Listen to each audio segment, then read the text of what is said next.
The US dollar has staged a big rebound with improving economic data and supported by safe haven flows on geopolitical concerns. Is this rally going to continue? Let's break it all down.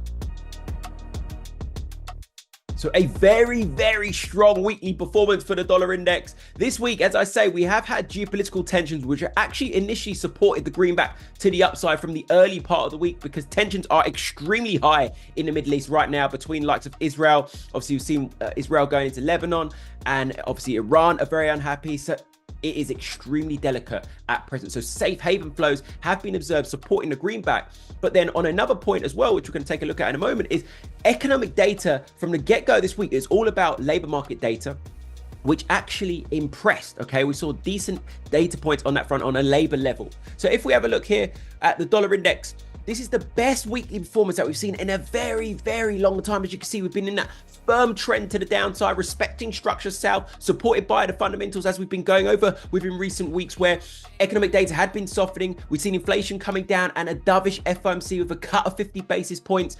And as I say, you can see great performance here, finding support around this sort of mid 100 area. Now, if you look last week, as I say, from the get-go, really on Tuesday, decent amount of jobs being added to the economy by the JOLTS job openings, then followed up by the ADP. So this is the privately conducted payrolls number, which is a decent amount of jobs being added at 143,000. And then if we fast forward to the labor market on Friday, the official government numbers, average earnings jumping up to 0.4%. The previous revised higher, okay? The amount of jobs being added to the economy, 254,000. And the unemployment rate dropping down to 4.1%. Guys, all of that is extremely positive and inflationary, right? We've got a healthy labor market. We've said this before. You know the economics behind it. We've got a healthy labor market. Wages are high. A decent amount of people being added to the labor force.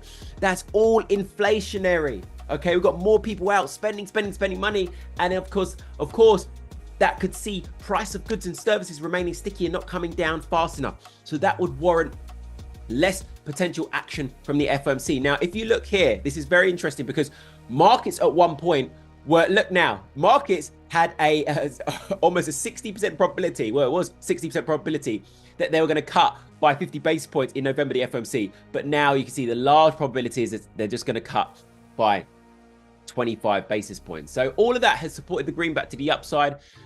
As I said to you, structure was to the south, and we've pretty much broken that bearish structure. You know how we're printing lower highs, lower lows. We've gone and cleared this most recent lower high there.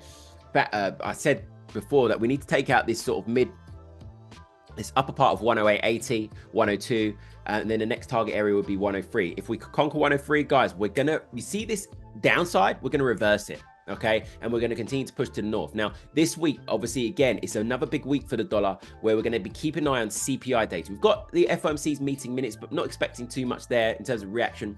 All the focus will be on CPI to see if CPI can still remain a little bit sticky, or maybe it doesn't cool as fast as what the markets are looking for. Then obviously that would further support this dollar push to the upside. But right now, the momentum is with the dollar. As I say, with those improving labor market data, that's huge. That's huge. As I say, it's completely eradicated the possibility of a 50 basis point rate cut, right? Markets now fully pricing in 25 basis points.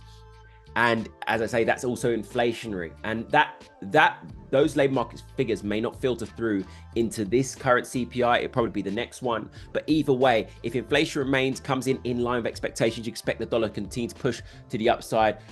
With that being seen, I've just quickly touch upon euro here. Okay, if you look here, we ran into this massive top area supply. We've been capitalizing on some nice shorts.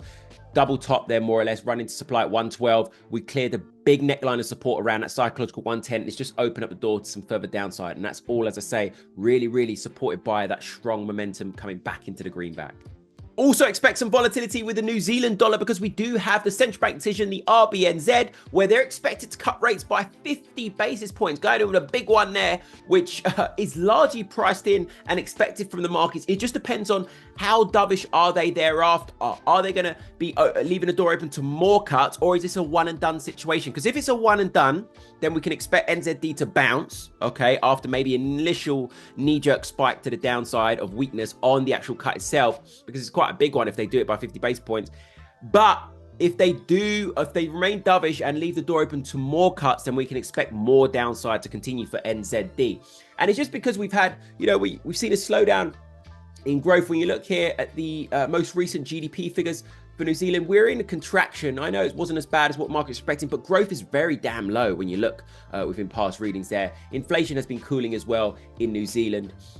So yeah, that's been supported this market pricing for a rate cut. Now, if you look at NZD here, okay, effectively what we had, I'm just going to put this on a weekly first of all.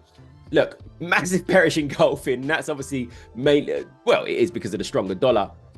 Okay, on a daily, we're coming up to decent demand around this mid 61 region, where obviously in terms of how we break to the downside, it's going to be very much dependent obviously on the dollar momentum, but also how dovish the RBNZ are come their decision this week. Okay, which is on, as I said, Wednesday. Okay, so obviously if they do leave the door open to more cuts, we're going to get a breakout retest of this zone, head towards 60, the mid 60 region in my opinion, and this could obviously further, you know, trend to the downside, just depending on how strong this dollar recovery is and how dovish the RBNZ are. And obviously we broke this key trend line which has been supporting the price to the north, had a nice breakout retest, validated those shorts, took out some support there at the mid 62 region. As I say, just left the door open to some downside. We've also got big labor market data from Canada. And I say it's big because Bank of Canada are one of the most dovish central banks at the moment. They've been cutting rates back to back and left the door open to more cuts. We've seen a slowdown in the Canadian economy when you look at growth, when you look at retail sales consumer, when you look at inflation coming down. So it's all supportive of this dovish tone that we've got at the moment from the Bank of Canada. So the labor market figures here, we're expecting the unemployment rate to worsen 6.7%. Again, that will warrant another cut from the Bank of Canada if we are getting a worsening in the labor market. And we're also going to keep an eye on this, the employment change, see how many jobs are being added to the economy. But overall, we're expecting a continued slowdown, data reinforcing the slowdown in the Canadian economy. Now, we looked at this before, right? Dollar CAD remains in an extremely narrow range. You know, the range high up towards 139, the range low down towards 132. It's been in this 700 pip range for quite some time. You know, since here, late October 2022.